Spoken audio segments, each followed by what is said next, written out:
नमस्कार, स्वागत आहे तुमचं सुषमाज किचनमध्ये। आज आपण गणेश चतुर्थी विशेष किंवा मग तिळकुंद चतुर्थी विशेष तिळाचे मऊ असे मोदक तयार करणार आहोत। अगदी साधी, सोपी आणि झटपट तयार होणारी रेसिपी आहे।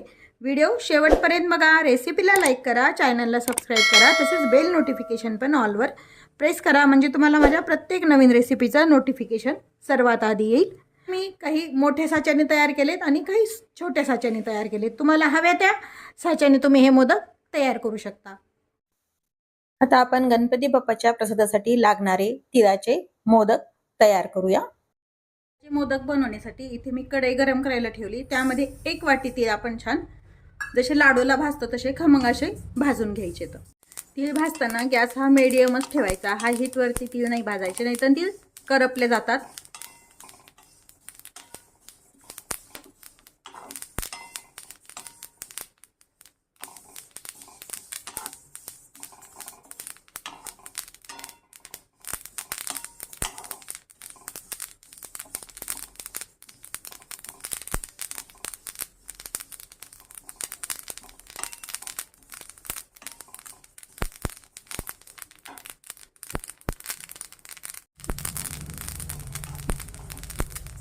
तीळ आपले भाजत आले। 3 ते 4 वेलच्या मी सोलून यामध्ये टाकून तिळासोबतच आपल्याला छान भाजून घ्यायचे, म्हणजे फ्रेश वेलचीचा वास छान लागतो। तीळ आपले व्यवस्थित भाजून झालेत, एका ताटात काढून घेऊया। आता अर्धी वाटी शेंगदाणे भाजून घ्यायचे।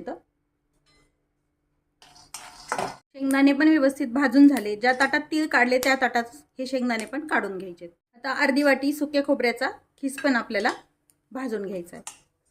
आपला खीस पण छान भाजून झालाय, एका ताटात काढून घेऊया। तीळ, शेंगदाणे आणि खोबरं व्यवस्थित थंड करून घ्यायचे। ते तीळ आहेत थंड झालेले आहेत। शेंगदाण्याचे मी साल काढलेली नाही, तुम्हाला जर काढायचे असतील तर तुम्ही काढून पण घेऊ शकता। थंड झालेले शेंगदाणे आणि तीळ मिक्सरच्या भांड्यामध्ये थोडेसे फिरवून घ्यायचेत आपल्याला। थोडेसे तीळ आपण मिक्सरच्या भांड्यामध्ये घालून फिरवून घेतलेत, अगदी बारीक केलेले नाहीत, पल्स मोडवरती फिरवून घेतलेत। यामध्ये आता 1 वाटी गूळ टाकून पुन्हा हे मिक्सरला छान फिरवून घ्यायचंय। आता हे मिक्सरमधून छान फिरवून घेतलेलं आहे। फार बारीक नाही व फार जाड नाही, असं हे मिक्सरला काढून घ्यायचंय। हा जो खोबऱ्याचा खीस आहे आपण मिक्सरच्या पॉटमध्ये नाही टाकला, थोडासा हाताने असा क्रश करूनच हे जे तिळाचं मिश्रण आहे यामध्ये टाकायचा। फार बारीक नाही, भुगा करून घ्यायचा। यामध्ये मिक्स करून घेऊया हे व्यवस्थित। हे मिश्रण छान व्यवस्थित मिक्स करून घेतलंय। याचेच आपण मऊ लाडू पण तयार करू शकतो।